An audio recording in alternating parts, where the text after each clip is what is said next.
right, it is 7:12, I think. Let's call this meeting to order since we have a quorum. Let's get some work done. Okay, roll call, Commissioner Weber, Commissioner Hedstrom, Commissioner Anderson, Here. Commissioner Felbush, Here. Commissioner Wolf, Here. Commissioner Schneider. Here. Right.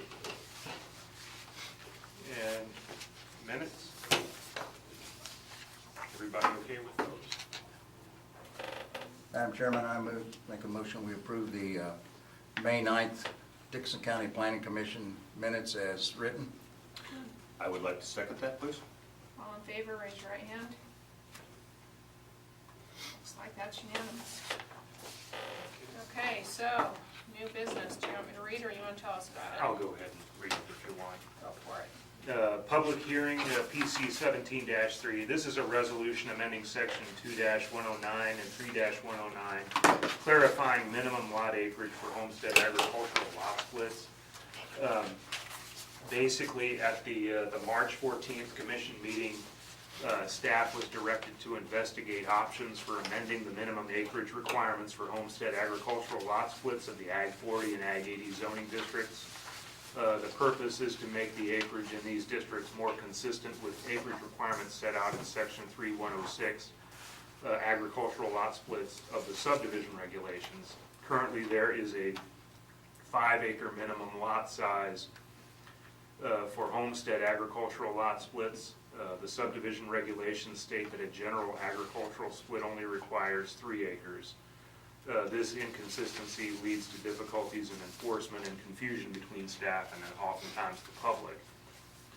Staff has consulted with environmental services and determined that the 5 acres for a homestead split is possibly due to the fact that it involves creation of a parcel that currently has or had at one time a residential structure with an existing well and septic upon it. The additional acreage would allow for placement of a new well and septic if the current systems are non-compliant. However, there are a number of instances when a home site is proposed and the parcel being split is vacant with no existing well or septic system. Furthermore, due to the configuration or use limitation of some parent tracts, it may be difficult to achieve the provision for 5-acre split. In addition to potential residential homesteads, many non-residential uses such as retail sales, which are approved through a conditional use permit, may not require 5 acres. Currently, the comprehensive plan does not distinguish between the location of a residential use or non-residential use in the county. Therefore, the 3-acre minimum for an agricultural lot split referenced in the subdivision regulations could be reasonably applied to the provisions set forth in 2-109 and 3-109. Staff is proposing the following amendment: item number 5, section 2-109 and 3-109, homestead lot splits. The current wording as it stands is lot and easement dimensions. The minimum width of the newly created lot shall be 470 feet and the minimum depth of the newly created lot shall be 470 feet. Minimum width at all points of access easement shall be 30 feet. The proposed wording is lot size and easement dimensions. The minimum lot size in newly created lot with an existing residential structure or non-compliant well or septic system shall be 5 acres. If the newly created lot is vacant and has no well or septic system installed, minimum acreage shall be 3 acres. The minimum width at all points of the access easement shall be 30 feet. Your options are as follows. Recommend approval of the resolution as submitted, or item 2, which is conditionally recommend approval with any changes to the resolution as deemed necessary. And I have as a note, because the majority of splits that I've encountered so far since I've been here arise in the Ag 40 district, the commission may consider just keeping the minimum acreage for a lot split in the Ag 80 district unchanged at 5 acres. However, you can also, as I had mentioned earlier, change the 3 acres referenced in the subdivision regulations to 5 acres as well. That's another option for you as well. Option 3 is you don't have to make any changes at this time if you don't feel it's necessary. Staff is recommending option one. However, I mean, it's like I say, it's up to you all to, you know, you give me the guidance on that if you want. So in a subdivision situation, those all come before us anyway, don't they? Right, those are different. A platted subdivision, each district has its own, it would have its own zoning district, so like an R1 or a suburban residential or rural suburban. And those have their own lot sizes that they have to meet. Yeah, we're basically talking Ag 40 and Ag 80. Yeah.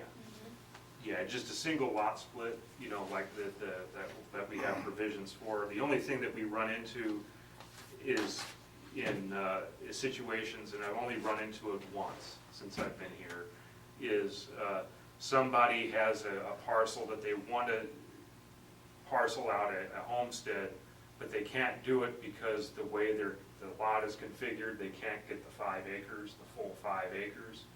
But that's, you know, what I do in situations like that is I coordinate with Randy over at Environmental Services, and he'll, you know, if he's okay with, like, let's say less than 5 acres, maybe like 4 or whatever, if he's okay with that and the septic is okay, then we kind of work together, we tag team on a lot of those that are non-compliant or potentially, so we say, yeah, you can go ahead and split it at 4 acres, but you know, because it's compliant based on what the environmental code says, it meets the minimum. It's just in the future, maybe they'll have to get some additional acreage. We always tell them, but I've only run into that one time. Okay. So.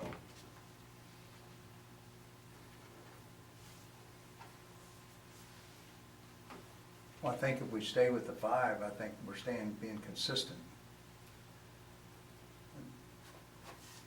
Okay, so I know my mind's a little fuzzy tonight, but, okay, so are you saying that both of these under number 5 would be 5 acres, or is there still one that's gonna be 3? Well, the 3 acres is referenced in the subdivision regulations, and so you Oh, have that's the option of, oh, yeah. okay. That's your standard agricultural split. And if you want to kind of make everything kind of uniform, you know, you can recommend just go ahead and change that from 3 to 5, and that's referenced in the subregs. I would think it'd be easier for you if we changed it from 3 to 5, because Yeah. then you don't have people dinking around with, well, I don't know if there's an existing structure on here or not, I don't know if there was an existing structure. Yeah, It just, that way it's just cut and dry for you, Right. and then if there's an issue, you can work with it. right. So, I know what I would do, but I don't think I can make a motion. So I'll just sit here quietly and wait for somebody else. Well, I mean, you could make a motion to like amend the option of directing staff to go ahead and make an amendment to the subdivision regulations to go from 3 to 5 acres. That could be your recommendation to staff. If there's no other discussion, I'm ready to make a motion. Do we ask for public comment? Yeah, Is that during the motion? before you make the motion, yeah. Got anything to say, John? Not on that subject. Well, I wanted to give, The fact of the matter is, I've been on both sides of the development situation, and no matter what you write, somebody's gonna find a way around it. Yeah, So or it's not Someone's gonna gonna please, it's compromise? not gonna please everybody. pick That's your right. poison. Yeah. I would like to make a motion to take option number 1 from the staff for approval. And that both of them would be 5 acres. No, then that would be 5 and 3. 5 and 3. yeah. Oh, okay. Now, you can amend, I mean, I hate to interject, but you can say, recommend approval of what was submitted by staff with the amendment the additional amendment to the subdivision regulations to go from 3 to 5, and then that way I can make that correction before I take it on to county commission. Okay, so So I'm making it thoroughly confusing. I can recommend to take your motion, only change it from 3 to 5 Okay. for subdivision For sub. regulations. Okay.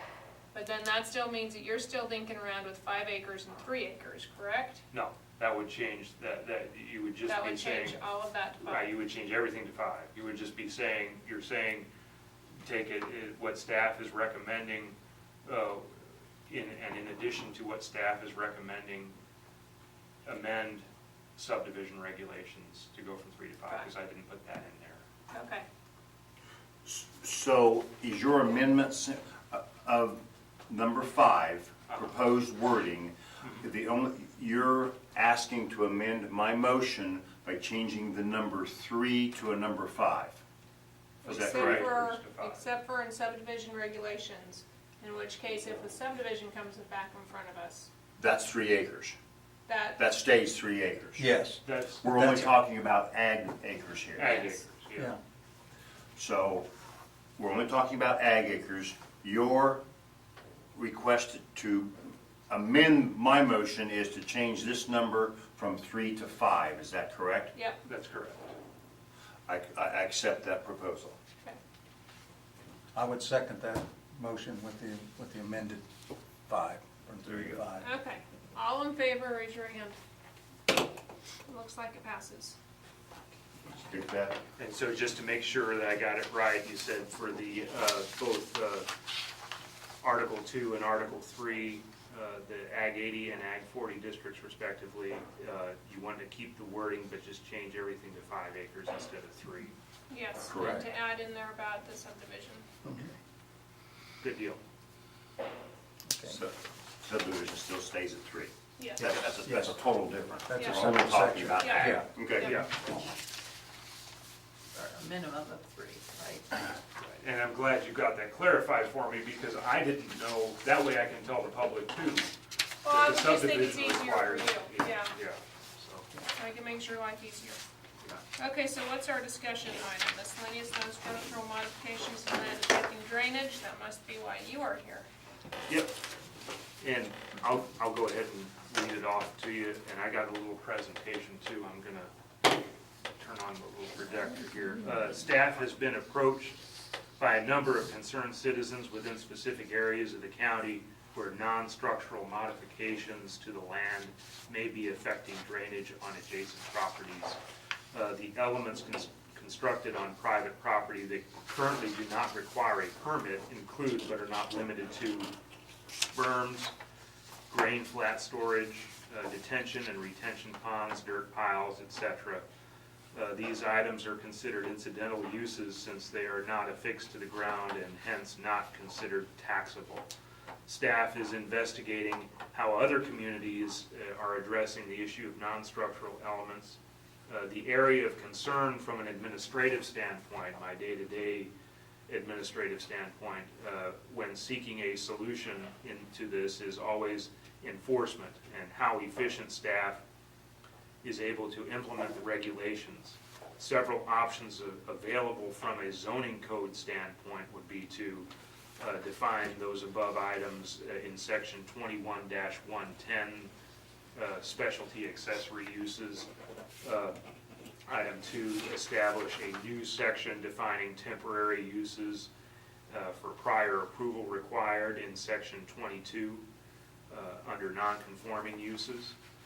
And item 3, establish a standalone landscaping requirement as part of the building permit approval for areas in the county that are prone to having drainage problems.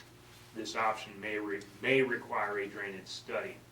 Staff is also investigating other changes to enforcement of section 24-103, that's the application for zoning certificate, to include grading and drainage plans for new residential structures. Currently, staff has only enforced the drainage and site grades for new commercial projects. The issue of problematic drainage in Dickinson County may ultimately need to be resolved through means beyond the zoning regulations and may include a separate drainage policy. However, staff feels that adjusting our current zoning regulations may help to minimize the problem until a more permanent solution. Get from you all tonight is 2 things. Direction on is what I presented to you as far as those items 1 through 3 for amending the zoning regulations to include some language that would help in terms of enforcing to help prevent drainage problems, if those are sufficient. And also, the other thing is, do you feel that the drainage problem is significant enough in Dickinson County to warrant further study as far as like a drainage study? And so those are the two items that I'd like to kind of. Well, while we're on that, Tim, several years ago, the watershed district folks came to us and asked us to not approve a building permit in the areas below the dams that were in the bursting area, that if the dam gave way, that, you know, if somebody comes in and wants to build a home right there, don't issue a building permit, because if the dam does burst, it's just gonna wipe them out. And could that be part of this too? Yeah, I mean, I can include that as well, but I think John, that's why I got John here too, to kind of like show where the most common areas are. I mean, we all know that the whole county has problems, but there's a specific areas that we've received comments on.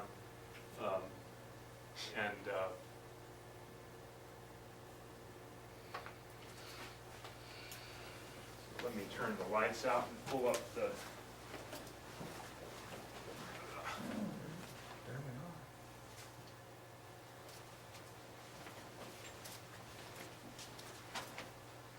If you folks don't mind, I'm gonna move up here. Please Sure. do. Please do. Please do. I'm gonna sit right in front of this, no.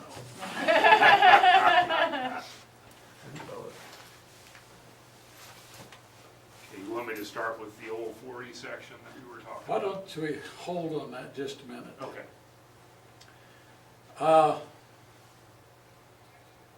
As I was visiting with Wally and Tim when I got here, because of this issue of the drainage, we agreed that when it rains, everybody has a drainage issue of some sort, plus or minus. And everybody means everybody, and a great American 125 years ago toured the western part of the United States, and when he got done he said, you know, beer's for drinking and water's for fighting. Anybody remember who that's attributed to? Teddy Roosevelt? Mark Twain. And he did make a tour out there. His point was, there was too little and they were fighting over getting it. Or there was too much and they were fighting over diverting it from their neighbor. In the time that I've been here, we've had complaint after complaint after complaint after complaint come in about drainage.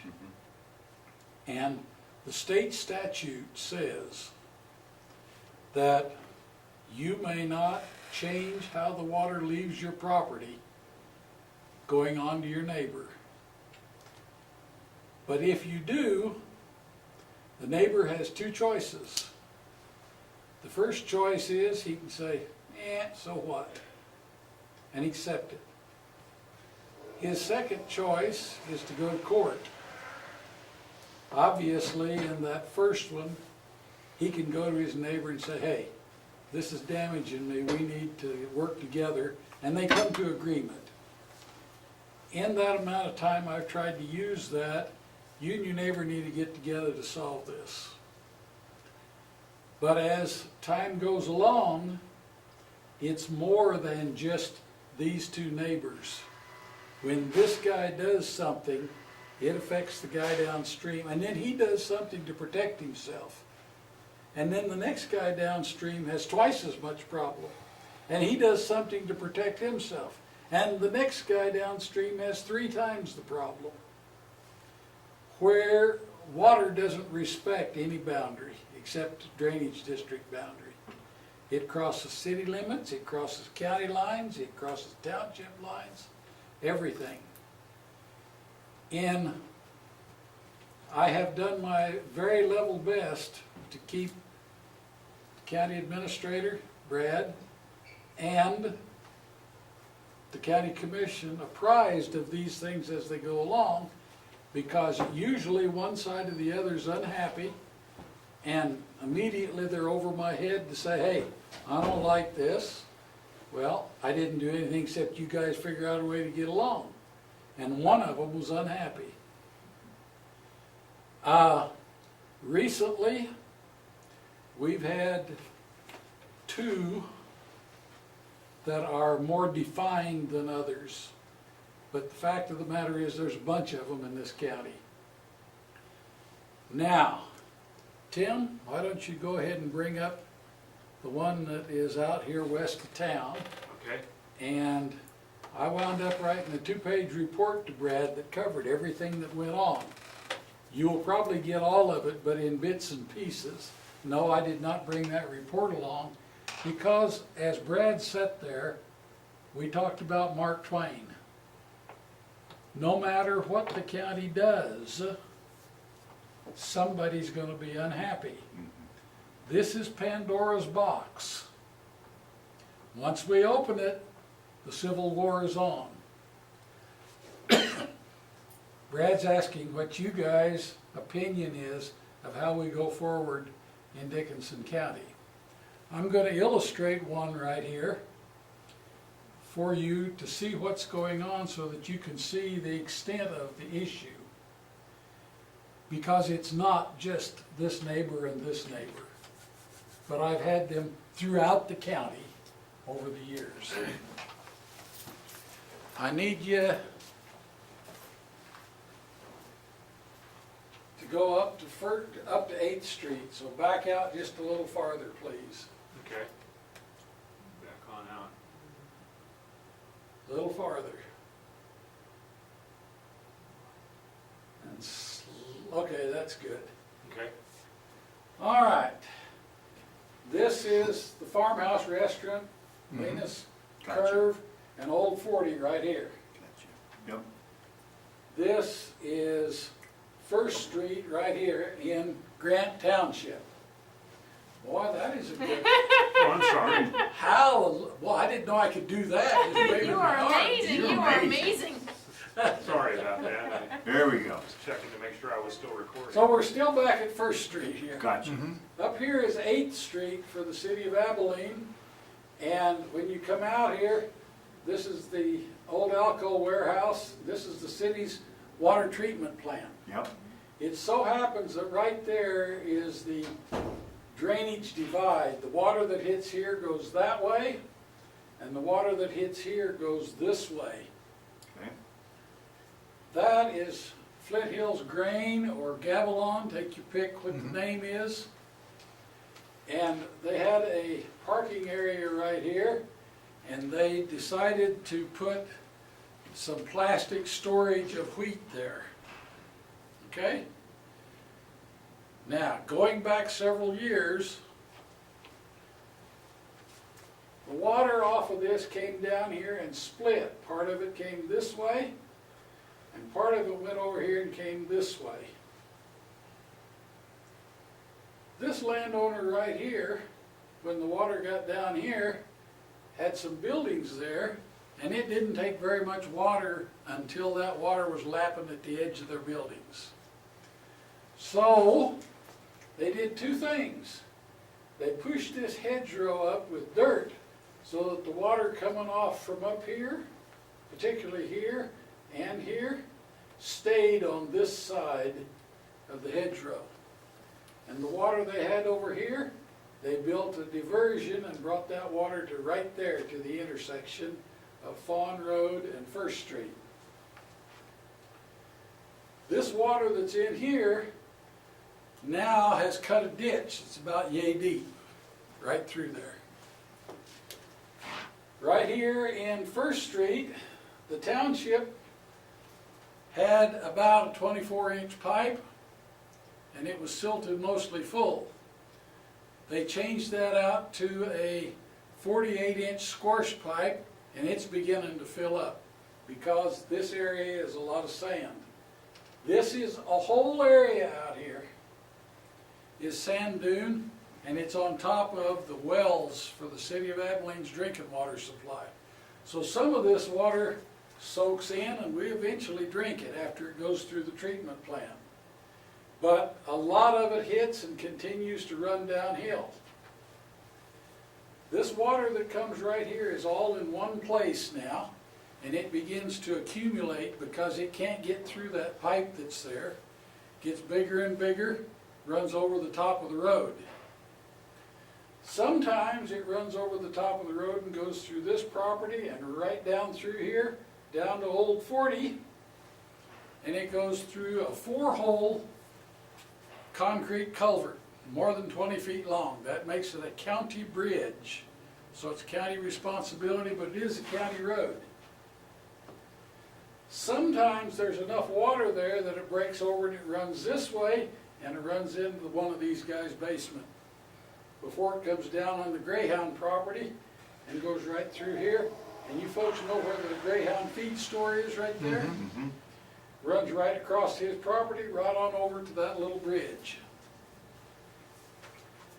At least 5 years ago, this gentleman right here was in complaining, that was before my time, about the water coming down there and what was the county going to do about it. Well, the water was standing in his property and over this road. That's a safety problem, somebody drives through it. Then he was complaining about the water coming down here because he's got dog runs back here.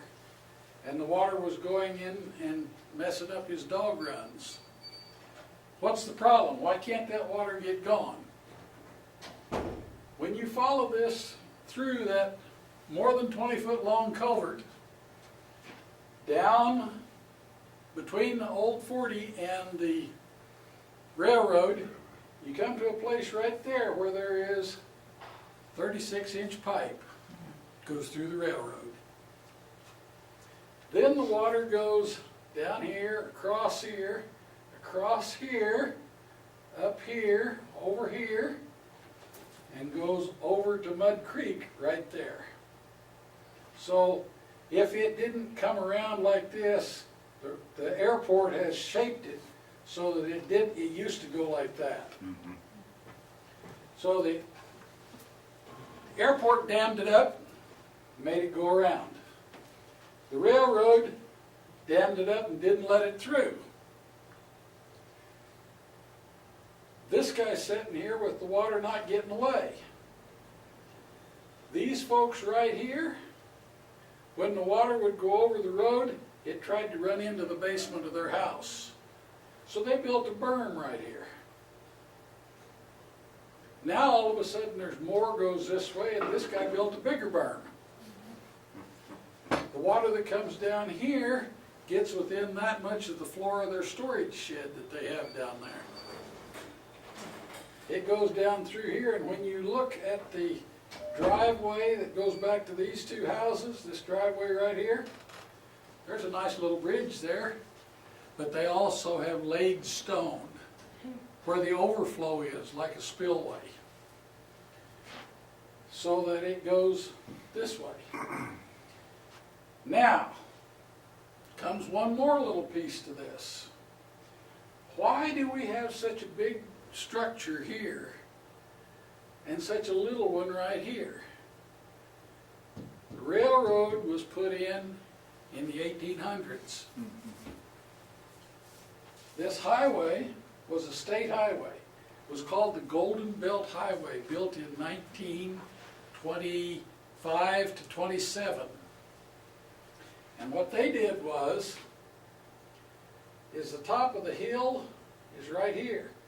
Drains back that way, but they did even better. They came over here and made everything that's over here go back that way too. Now all of a sudden the problem where this dog food sales place is, has more water. Can you slide that down just a little bit, Tim? Because I want to show one more thing. And then talk some more. Go this way? Other Down. way. Wrong down. The other down. The other down, okay. Hold it right there. Okay. Now, sitting right there is the water tower for the city of Abilene.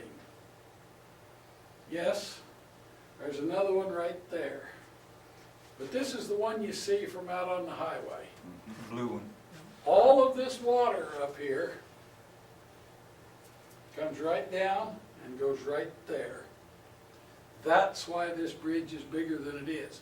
At least from my educated guess from looking at the history that's there. Why they didn't pay any attention to what's in the railroad, I don't know. Was the airport here? Was it pasture at the time? We don't know. Was there development out here? Did it make any difference? Could it pond up out here? We don't know. But at the time of these developments out here, there wasn't anything that said, you got to take care of the drainage. You're going to have a drainage problem. Now, how many people at the time of the development went out there and says, oh, this is pretty out here, and it's got sand, and it's nice, let's build right here. No regulations, no nothing. Now,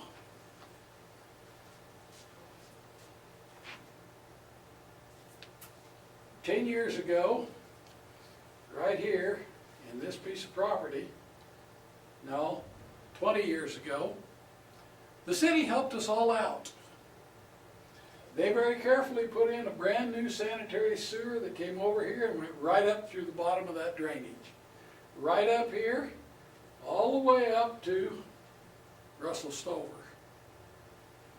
When their contractor went through here, he dug the ditches, it was all sand, and when he put it back, was it the same as it was before? They did their best. There was much discussion about it with the history I've learned. But this guy right now today still has water flooding past his property.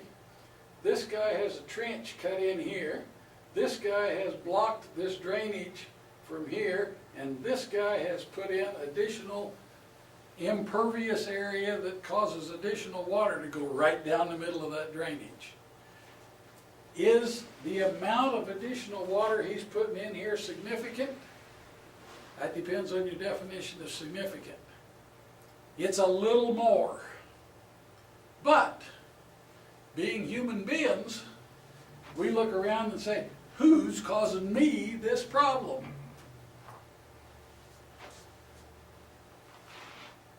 For this guy right here, he looks back upstream, and it goes all the way to there, because there's the top of the hill, and he sees that there. He looks over here and sees buildings and development, and the water comes and stands, and it gets deeper. These folks right here look upstream. They got a new tube put in by the township, but it hasn't changed anything. They still have water. When it goes through the tube, it doesn't bother them. When it goes over the tube, it does. Is the township at fault? Probably not. Are these folks at fault? They're just doing their own business. Is this guy over here that put up a dike at fault? He's just protecting his basement. Right here, this house put up a dike that forced the water this way and this way to keep it out of his basement. Is he at fault? He's just protecting his basement. What I'm saying to you is, there's a whole conglomeration of drainage from here and from here going this way that ends up in Mud Creek. The history goes back 125 years or 150 years, or if you really want to know, that problem has been there for 500 years. But it wasn't a problem until we developed out there. Right. And zoning regulations have to do with development. The question Brad wants to know is, do we leave this alone, just ignore it, and tell this landowner, and this landowner, and this landowner, and this landowner, you have to sue your neighbors because that's a state statute. And it's been on the books since the 40s. Or, do we adopt regulations that means we have to have staff here that are competent and know what they're doing, meaning the cost of government goes up, and we're implementing more regulations on top of people, and they say, wait a minute, this is a prime area for economic development for the greyhound industry. You're causing me to spend more money and I can't develop. We're losing jobs because of it. Now folks, I've just given you both sides of those coin. I have the feeling that Mark Twain knew what he was talking about. Yes, ma'am. Can we just not put up a retention pond? Can we not talk to people at the seed place and say, hey, can we put a retention pond at the end of your property? The answer to that is a physical solution that is most practical. How do we implement it? Through regulation. Through a regulation. One of the questions that was asked was, is there federal money available to help pay for something out there? We made inquiries, both federal and state, and there's a maybe. But we have to have a thing in place that's called a drainage district. And it's just like a sewer district. Are you folks familiar with the sewer district in Detroit? Mm-hmm. What it is, it's just got a boundary line around it, just like a city limits line. And the folks inside are required to take care of their sewer according to those regulations and pay the monthly bill. A drainage district is required to get the money from the feds or the state. That means another board, just like you folks, that somebody has to serve on. That also means stirring up a heck of a fight, because that board within that drainage district becomes a dictator and says, Mr. Landowner, it's your property, but we're going to tell you what to do with your drainage water on it. Another solution to this particular problem is that the city of Abilene annexes it, puts in an improvement district, and all of a sudden it's the city's problem, not the county's. That sounds like a good one to me. Yeah. That's providing they will annex it. That was exactly the point. Yeah. They know there's a problem here too. Yeah. They know better.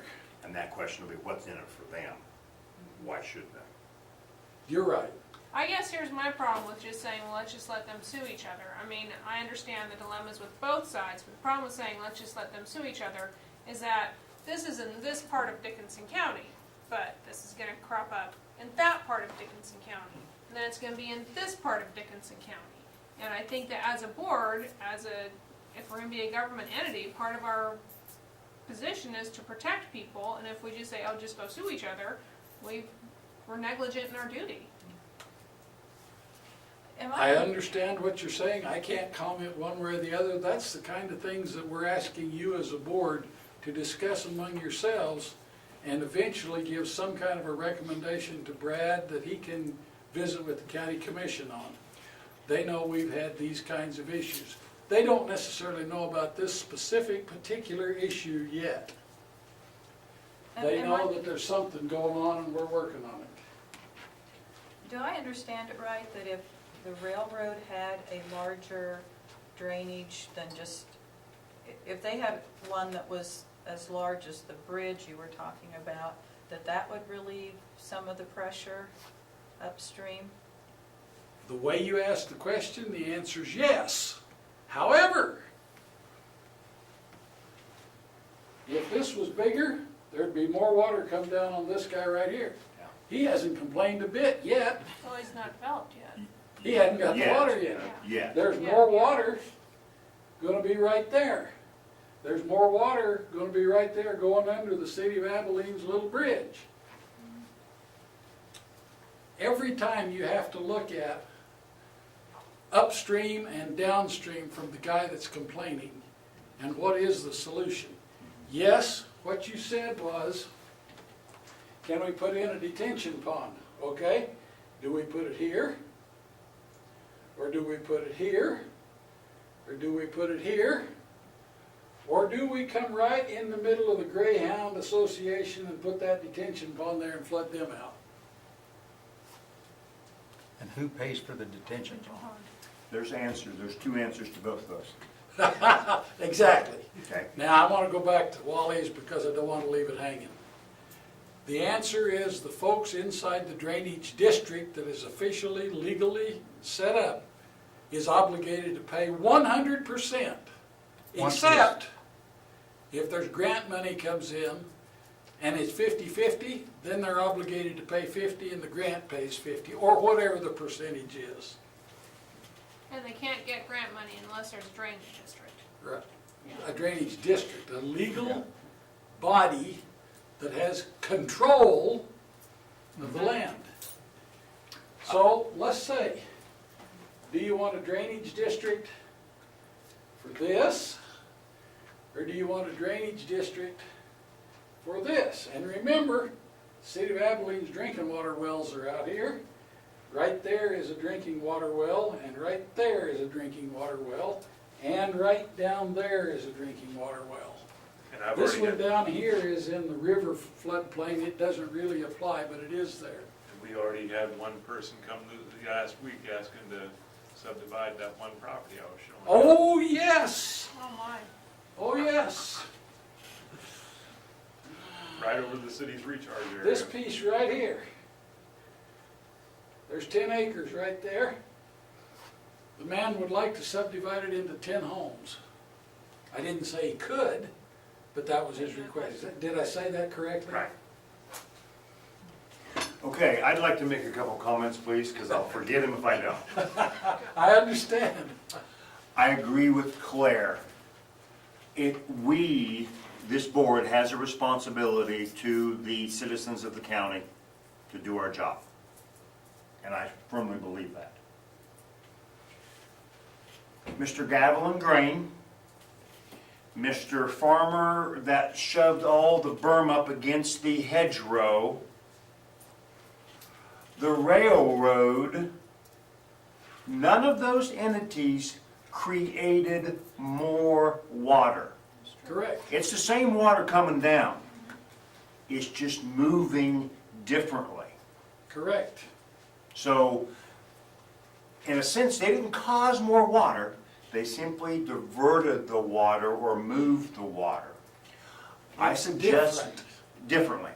And so, when Mr. Gavilan Grain built his grain storage, then he should be responsible for containing that water in an engineered way so it will not affect his downstream neighbors. Mr. Farmer that bermed up the hedgerow,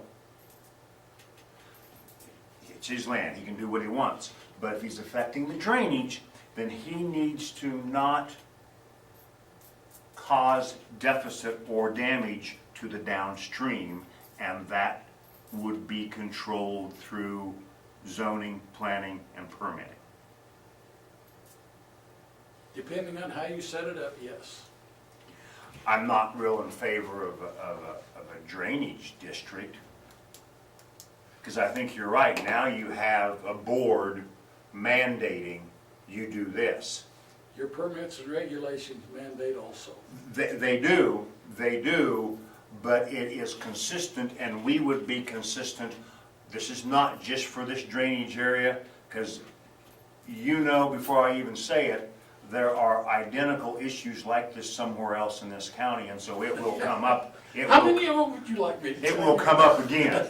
Well, And it's so not, worse, if there's a drainage district, they're only solving their problem. That's right. We have a responsibility to be consistent Well- across the county. you don't just have, based on Martin's verbiage, you don't just have that in this area here.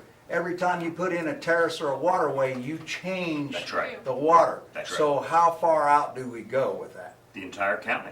No, I'm just saying, how far out do we go? Are we gonna tell the soil conservation people that you can't change how the water comes down a draw? Not that they can't, but they have to do it responsibly. Well, that's what they do responsibly, they Right, build so we- terraces. right. But that causes a problem, because now we're diverting, instead of the side of this hill where, again, no more water is coming, it all came down the hill. Now, to keep the farmers' field Farming. from washing out, Right. we've channeled all this water over into a waterway now. Instead of being spread out around the whole side, it comes all through this area. Right. And now we deal with it in the road because it can't all come across there at one time.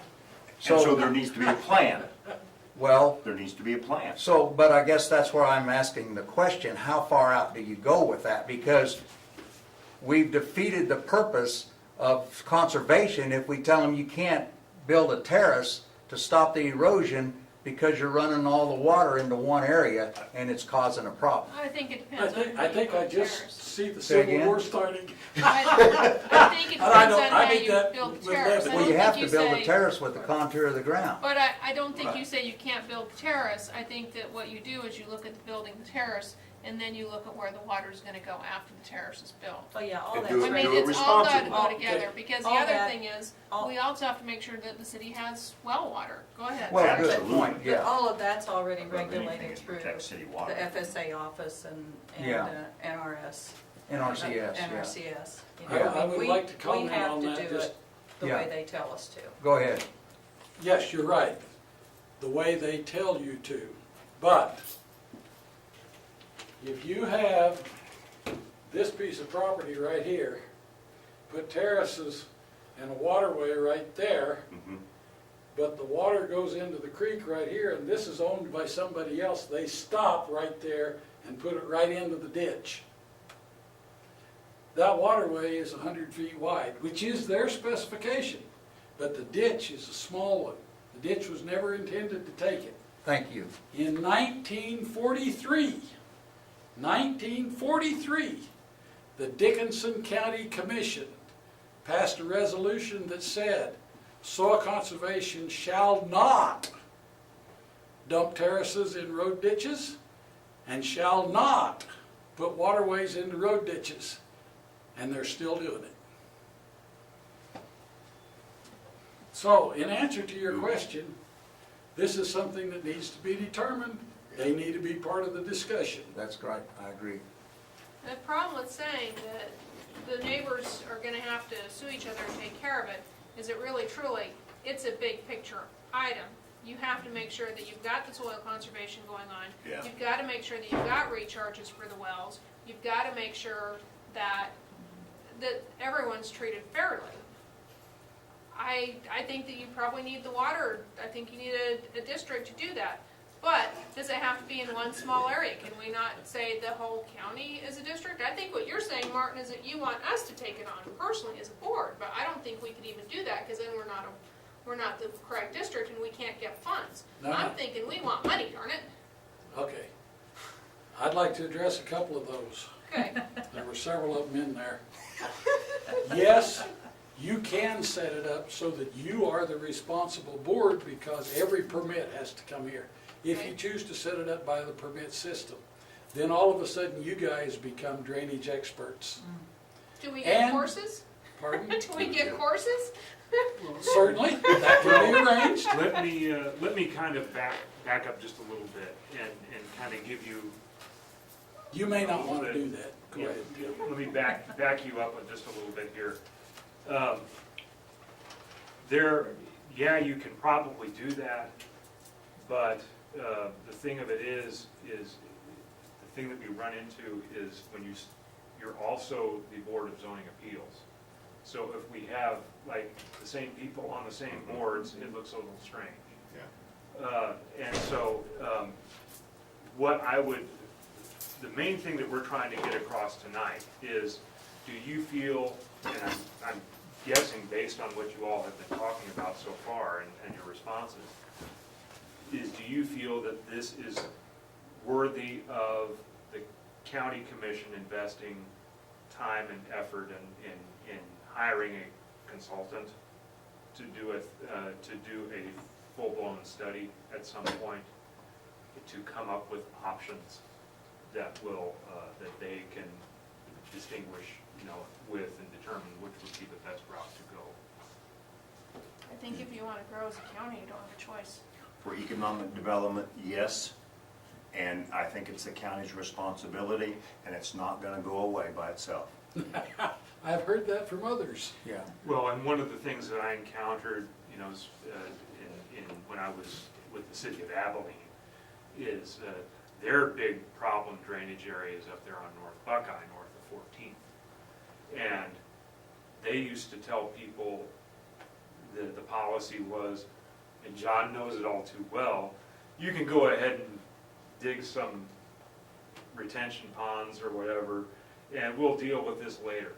We'll deal with the thing, just build your retention ponds, and that That's makes big the problem worse. So they've never really addressed the full problem there in that area. So, yeah, you had said earlier about putting retention ponds and detention ponds on specific properties.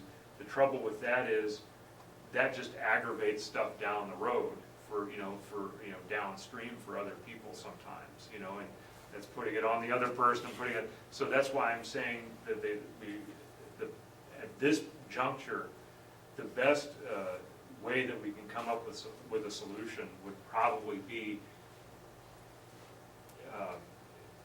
the two options are either have the county invest in that study, countywide study, to see where those areas are most likely to be problematic now and in the future. And in that study, they should give us reasonable engineering solutions that the county can decide which way it wants to go on. I'm gonna suggest that the locations and reasonable solutions is maybe part 2 or part 3. I'm gonna suggest that your words, the big picture solution, Yeah, may be the first step of what we're talking Yeah. about here. yeah. And that is what I think Brad was asking you folks. Do you want to leave it like it is, or do you want to begin to look for other solutions which are gonna cost money? Well, I key on Marty's 2 words over there, economic development. It's all ingrown together, because for an area to develop and bring homes, bring jobs to the county, we have to address the drainage, and therefore that could hold up a zoning, it could hold up a development because it's in a drainage area where we have issues. And if we're all in that together, we can develop that as we go versus we'll deal with it later. And the problem is, if we're only looking at that one area, if we're only looking at one subdivision, then that's gonna create issues further down. So yeah, it's gotta be a full county issue. Exactly. Mhm. You have to look at it through the drainage area that you're looking at. Tim, if you would pull that down, I'll give them one more to sleep on tonight. Okay. I want you to pull that down so that I can see where the Lowe's is proposed right here. I understand lots of Sorry. you. The other down. The other down, okay. You could be standing in line, Marty. Why this thing is, I didn't try it. Okay. Back it up. Raged last weekend. and then Yeah, I mean, I was right. Slide it the other way. this way. Everyone Down, loved down it. with the I map, tried, but yeah, everyone keep loved going. All right, let's hold it right there. Lowe's is proposed right there, folks. Mm-hmm. And according to the city's regulations, they have to put in a retention pond or a detention pond to slow their water down, or provide some other vehicle to take care of water. it. Yeah, but that's the city's problem, it's cool. Guess where Your road this is gone. water starts? Oh, out here in the county. Yeah. It comes down here and through that, right through this feed lot, right down here to this intersection. The size of the culvert through I-70, 6 feet wide, 7 feet tall, or maybe it's 8 feet wide and 7 feet tall. Guess what size of pipe we have right there in that township road to carry that water? 36? 24. I was gonna say, yeah, Guess what water does to that house right there? it gets all over. It then comes down here and goes out across that field. And this is a 28 square foot opening. Right there is one 30-inch pipe. Right there is two 30-inch pipes. Right there is three 36-inch pipes. Right here is a culvert that was built many years ago, and I mean many years ago, that lets the water down into here. Right there is a 4-holer about yay tall, and the water continues down through here, and it wiggles around, so it's inside the city, and now it's in the county again. Comes to that one. That's a 48 square foot culvert built by KDOT in 1964. And it continues through all of this area until it gets down here to Washington, and that goes through a county bridge. And then on the north side of this, where they have their mud run out here, they have a ditch that drains it into Mud Creek. Right now, there's a problem right here. Does that have anything to do with Love's? But the water coming off of Love's is going to be different. There is a proposal that 14th Street and this piece be annexed by the city. That intersection would become the city's responsibility, and I told them the other day, you've already got a problem there, beware. And when I said the water started up here, they looked at me like I was nuts. No, it just starts right here on the, below the, I said, no. It starts up here and you got this big a hole carrying that water through there. It's your problem from there on in, but it starts from up where you said it did. The bottom line I'm saying is we got county, city, county, city, city, city, county. And then we're down here. Is it the cities or the counties down that drain into, and when it hits Mud Creek, whose is it? I'm not asking you to answer those questions. But I had a question on Mud Creek. What is that an Army Corps of Engineer? 1964. So that is federal No, responsibility? no. No? It is city responsibility. The federal built it and turned it over to the city. It's city ownership and maintenance and take care of 100%.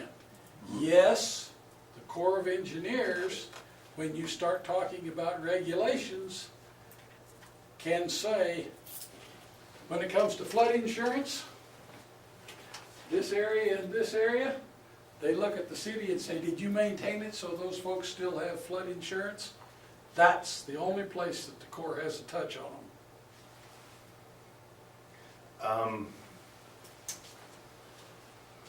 On Love's, let's just use that as an example to talk. I don't want to pick on them. I could use Russell Stover or any of them, or Robson. But Love's, they're going to create an impervious surface that will not absorb water. Right. That they're not creating more water, but just it's going to be moving differently.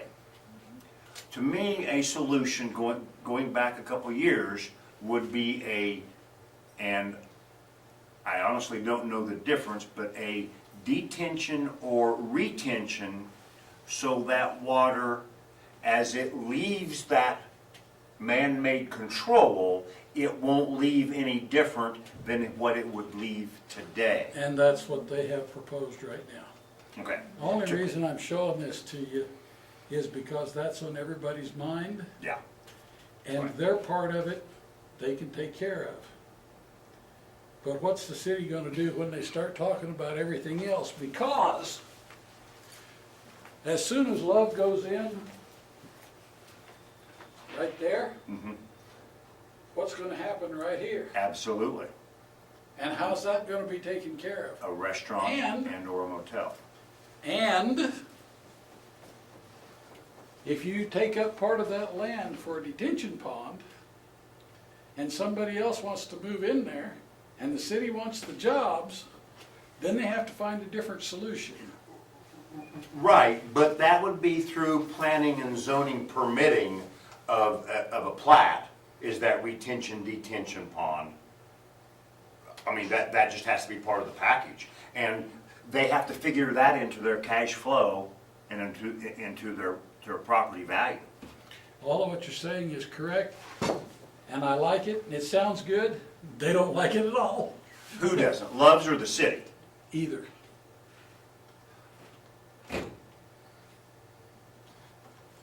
Go all the way down a couple miles, and those people truly aren't being treated fairly.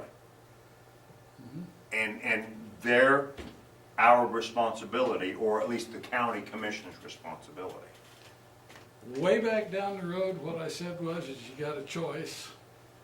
You accept what they did and get along with it. You go to court, or you get together and work out an agreeable solution.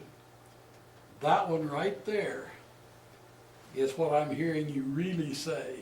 It's the only one left. But it has to have somebody with a hammer that says, You have this to is do it. And that hammer will be despised. What works for Loves, then a half mile down may not work for those people. That's right. It has to be, in my opinion, it has to be consistent across the county.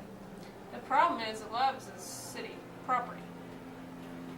Well, and this So is we just an can't- example. I Yeah, but was what I'm just- saying is that we can't regulate what they do there No. anyway, so. The city can't. But what I said was, is water doesn't respect those boundary lines. Right.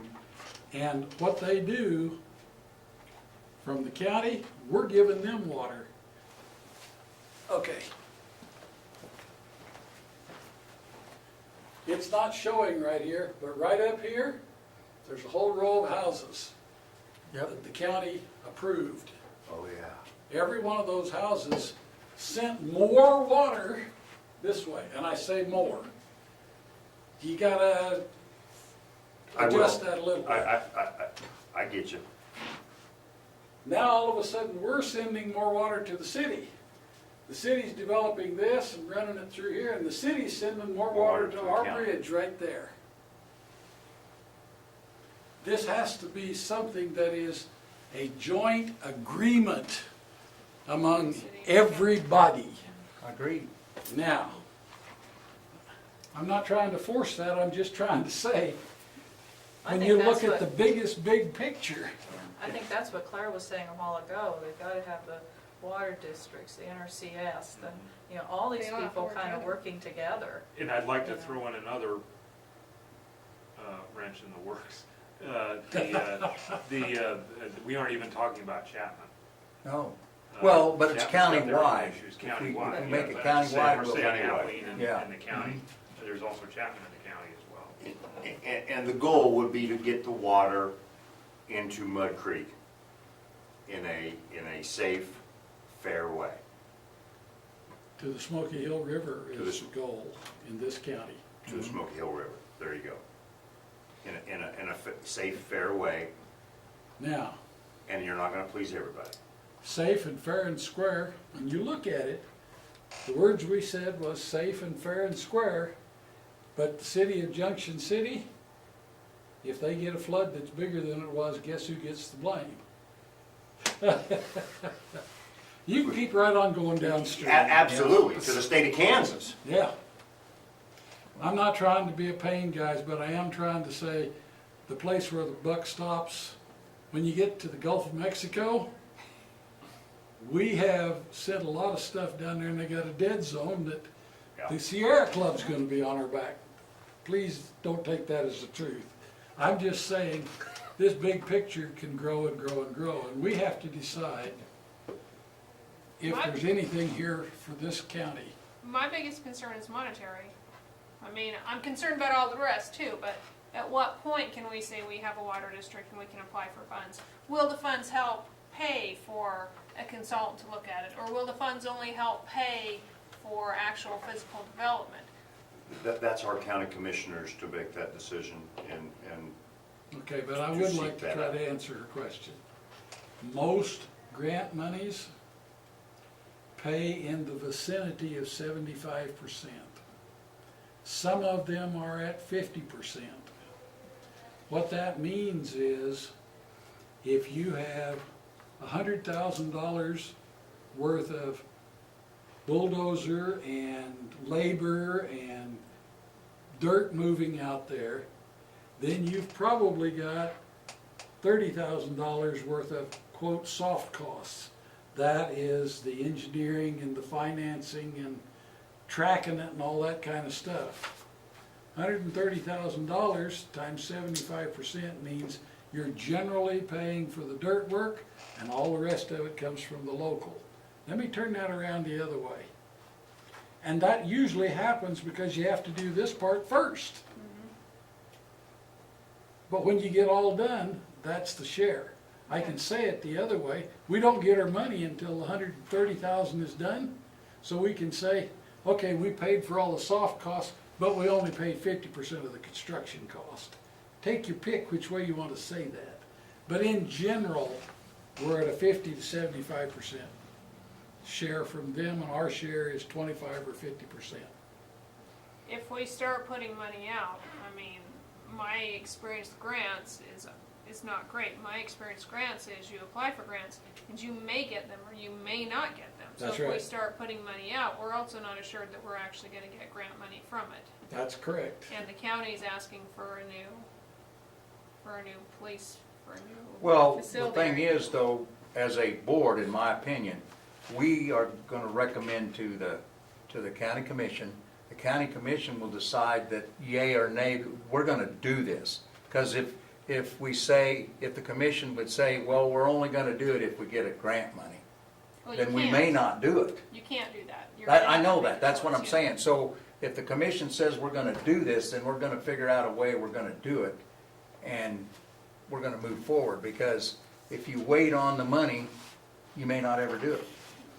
I would also like to suggest that if you think about Mark Twain, there's gonna be a lot of folks come out of the woodwork saying, I don't want you on my property telling me what to do. Oh, yeah. This guy right here that.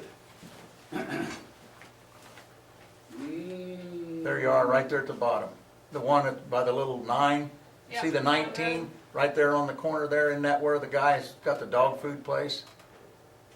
Well, he's right here. Yeah, This guy right here yeah. that pushed up the tree He's- road, Yeah. took the water off him, doesn't Huh? want anybody on he will be in here saying, I'm protecting me. If you change this, you're damaging me. Yeah. What I'm saying is, this is going to become a can of worms. It is not going to become a can of worms or be opened up to a big deal to the public till this other issue is settled. And even then, what we're doing tonight may not get settled for 5 years. It may be that long of a discussion. So Brad's question to us was what? Do you, Do you wanna move Do you- forward do with you, you're right, this? which, do you want to just let it lay? Because it's gonna come back. I think we have a responsibility to not let it lay. Or do you want Well, him agree. to begin to move something forward on his time frame? I can't speak for his time frame. He's got a plate full right now. But I sit in his office nearly every day, and at least one of the items is drainage of some sort, somewhere, somehow, some way. He's getting tired of me coming to see him because he can't solve it without damaging somebody. In your report, you said that you were investigating how other communities address this. Have you Right. found From any a, that from work? a, from a zoning perspective. Oh, okay. And that's why I brought up, some of the things that we can do. I would also like, I mentioned those few items, those 3 items, that we could probably incorporate easily, into our zoning regs. But also to keep in mind,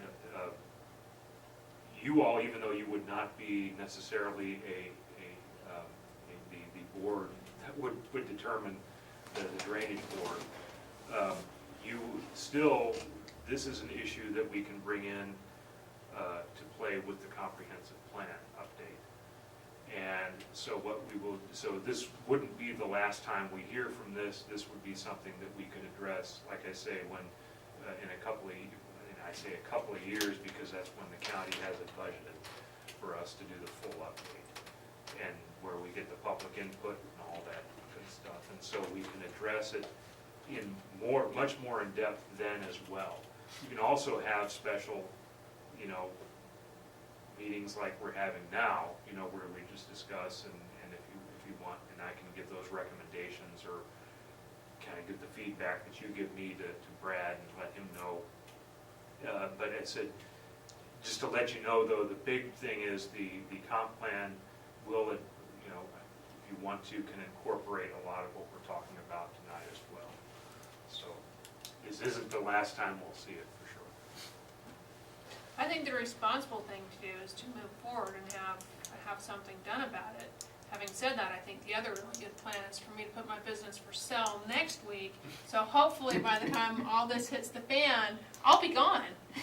I'll be in a different state. See We you guys. really don't appreciate the short-timer attitude. We really don't appreciate that. Marty and I are dug in a little deeper, aren't we? Right, I'm a little deeper. Yeah, we don't appreciate the short-term No, attitude. she's not Are you leaving. really leaving? Do No. you know anyone that wants to buy a boarding and grooming facility? No? With owls? With owls? Oh, the owls? No. Folks, I'm not trying to No, I cause have no you, plan to leave. No, I'm not trying to cause you consternation, but this is No. a This plus is, and minus. this is a serious subject. if we're not talking about it, it won't ever happen. Yeah. If Right. people are talking about it, now we got people thinking, now we got people deciding what might be best or not best, but if nobody's talking about it, it will just fade into the sunset. I think you've got our answer. Do you feel like you have? Yeah. Yeah. I will be happy to pass that along to Brad. Tim, do you want to specifically talk about the drainage off of the grain storage? The green, oh, well, yeah, that's what I was gonna try to kind of bring up as well. And that's why those options I gave you, those three options of, oh, where did I put mine? Here it is. Define items like flat grain storage, because what we run into is we'll have somebody that'll put a flat grain storage outside and they'll put a tarp over it. And that tarp changes, it now becomes a change in elevation with a non-pervious surface. And it will cause problems when it rains for the adjacent properties. We have one in particular that's an issue with. And right now, we don't require any kind of permits on those. Technically, we can't require permits because those are what I call incidental type uses, which is they're not permanently affixed to the ground, they're temporary. And so the way that we can address those types of issues, as well as berms and other things that people do makeshift on their properties, is we can, like I say, one of the things was define all of those items as under 21.110, which is specialty accessory uses. That's one way we could do it, the other is to establish a new section on temporary uses, which we don't have, and have a thing where it says prior approval required for those types of uses. Establish a standalone landscaping requirement. We already require landscaping on commercial projects, and what I could do is extend that if you feel it necessary, or if you don't want to do it, if you feel it's being too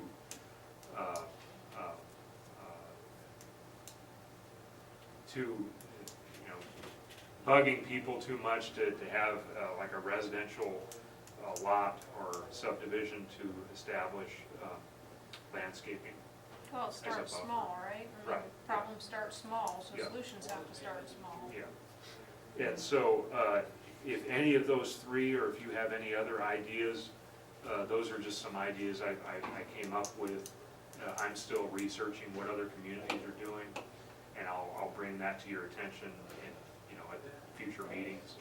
But I just to kind of give you an idea, is that kind of a direction, these 3 items here, would that be something you would want me to go ahead and bring to your attention as a resolution? Would this also include, I mean, we have temporary uses like the grain storage, but I mean, if someone puts in a large parking lot, it's going to definitely Well, that would be commercial. alter.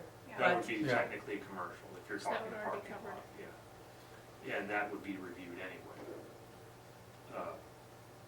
But what I'm talking about are those instances where people will, even if they want to do like a lot split, and is it too invasive? Do you feel that if someone is proposing, like, let's say, it's a vacant parcel, I want to put a house in the middle of 5 acres, well, show us how your property is going to be draining off. And that's one of the other things that I'm going to require as an administrative thing for permit review on my end. You all wouldn't necessarily have to deal with it, because I would deal with it on the day-to-day basis, which is changes in enforcement, which is, we have the 24-103, which is the application for zoning certificate, and I can include the grading and drainage plans for all proposed residential structures as a site plan.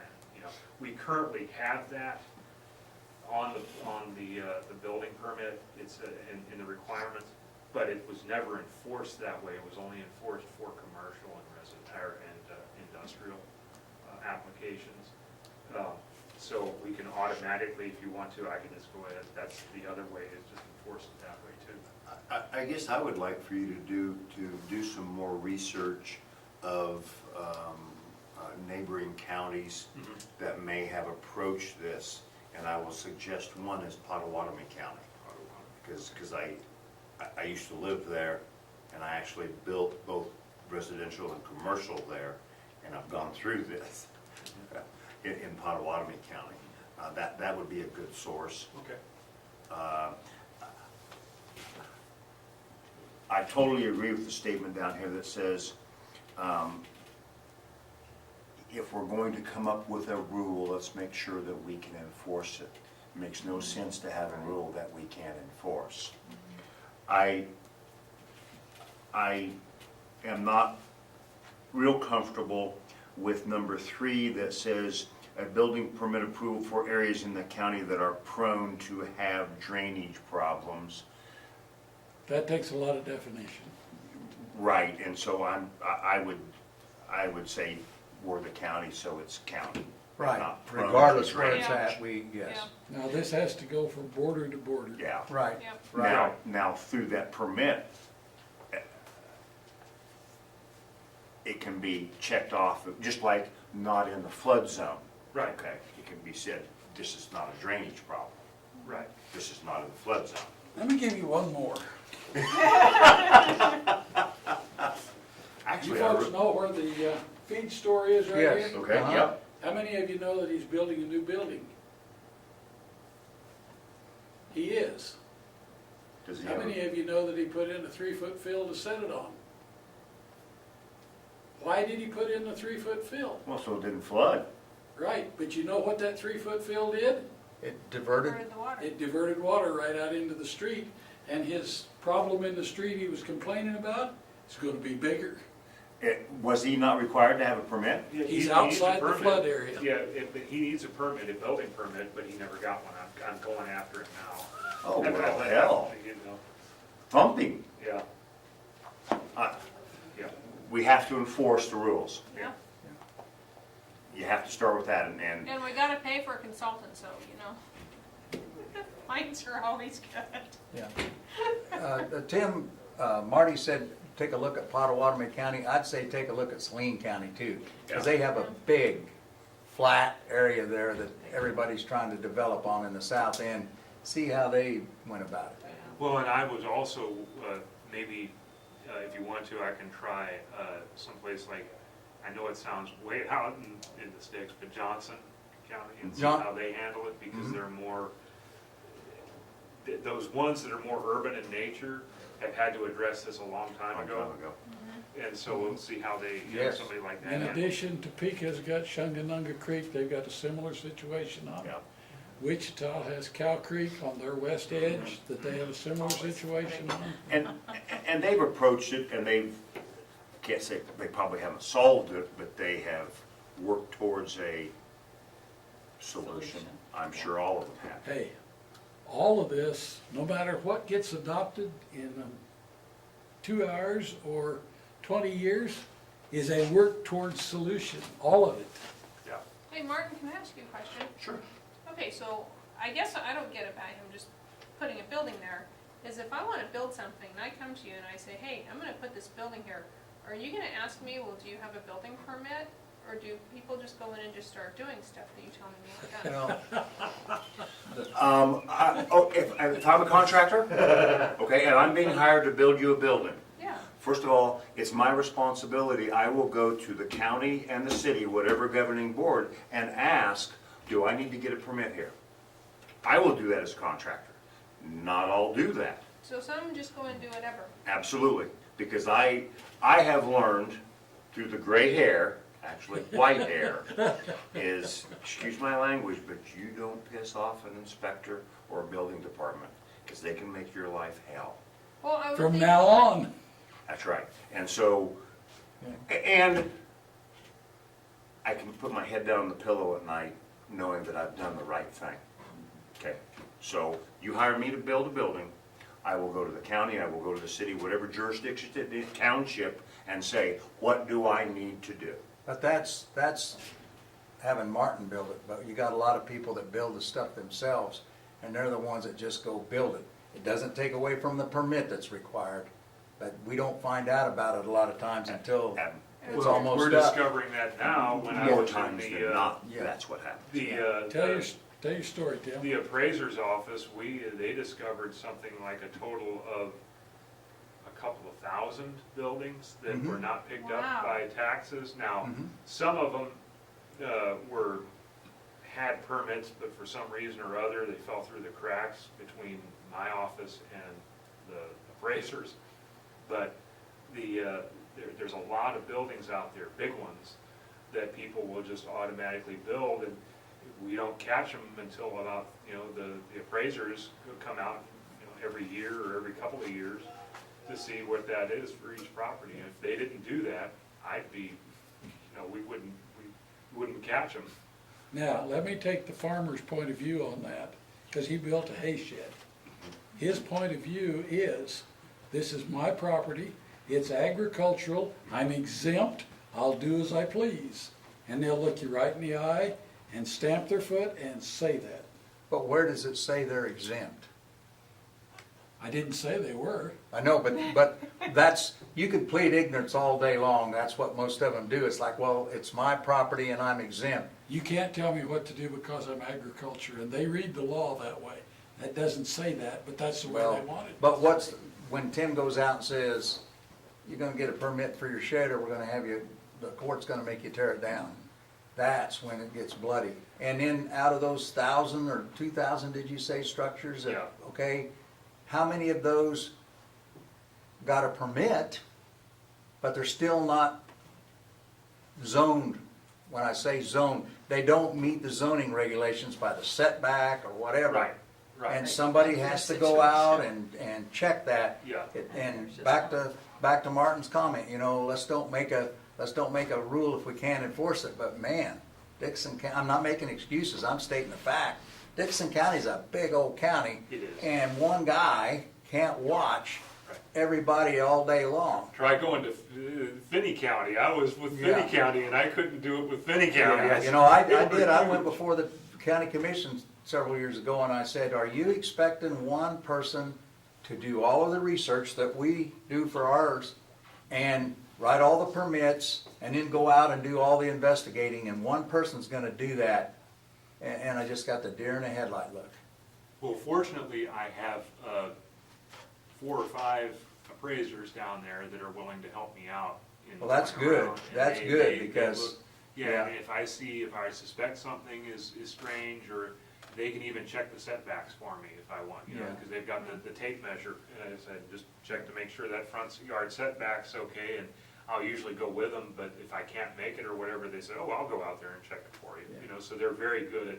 I'm like Marty, when I lay down at night, I wanna know that somebody's not gonna be knocking on my door and saying, hey, where's your permit, or, you know, you're only 10 feet back from the road, what's And going on? and I will be truthful, Claire, I have not followed the rules every time I've built something. I'll be honest with you. But as I get older, I like to sleep. And I goof up enough and get in trouble without really doing it on purpose. Again, I just a think little if bit you're of starting age. to build something up 3 feet high, somebody at some point would have said, well, do you have permission to do this? But And his answer is, this is my land, I'll do with it what I want. Well, but right now, we don't have anything that says they can't do it, till we adopt some drainage. A policy. Correct. It Well, is a thi- policy. This is, the feed store guy, that's a building permit. Yeah, that's. Yeah. There is a regulation. Yeah, but I mean, there's nothing saying that he can't dike that up 3 feet. We Right, don't but have he needed anything to to pay keep for a him from permit. doing that. and Yeah, he didn't do that, right? Yeah. He started building. yeah. He just started building, yeah. And it is his area zoned residential or commercial, or is he a grandfathered in? That's not a He's fair in question. He's in an Ag 40, you know, which is you're allowed to have, that's the way we zone a lot of things. The only time you're zoned residential is if you're like a subdivision or. Okay. if you're a- So if he's Ag 40, he's not commercial. Right, he's technically. Therefore, we have no regulation that says he has to do anything with drainage. That's what I heard you say. Well, I mean, he still has to get a permit, and part of the Has to- permit is reviewing the drainage on that property, yeah. Oh, you have drainage regulations for permits? There's a site plan review that Okay. we have, and we only reserve it for commercial, and that's how it's been enforced, and I've not seen very many commercial permits. So what I've done is, I can just extend that into residential now, and say, okay, anybody that puts built a house, And, I can, and ag? yeah, we can do that. I mean, that's because it's part of Yeah. the building permit, it's on the checklist on the Yeah. back, and it doesn't. Is that effective today, or is that effective when you wanna make it effective? It's effective, if you direct me to do it, I can go ahead and start enforcing all that stuff. Well, that's what I'm saying, Yeah. because we've been through that before. It's like, you didn't have the regulation when I did this, so now you've adopted it, and now you're wanting to go back and tell me that I can't do it, so. But you said it's on the book already, it's already part of it. It's already on the permit as a requirement in general, which means that, you know, my predecessors have enforced it just on Commercial? projects only, Yeah. and anything requiring a conditional use permit. But I can require just, and it wouldn't have to be very elaborate, it would just No. have to be just a little site plan showing how their drainage is gonna be, or if they're planning on I any think kind of it's- retention or yeah, detention or yeah. whatever. Do we have to make a motion on that, or can you just do that? I can do that on my own if you want. Well, Yeah. why doesn't he bring something to us next time for us to review of the change? Sure, sure. I mean, Of what you're adding? Of this, what I've just brought in here, or the, No? Of, Adding it to, you've got a drainage for commercial. You're asking for a drainage plan on commercial properties on the permit, correct? right, Add to not only commercial, but add it to residential. well, I can enforce that as residential as well. Oh, Right you now, I can. wouldn't have to, it's Yeah. just staff hadn't done it before because it was considered, you know, being picky on them, you know, or something, whatever it is that they, you know. yeah.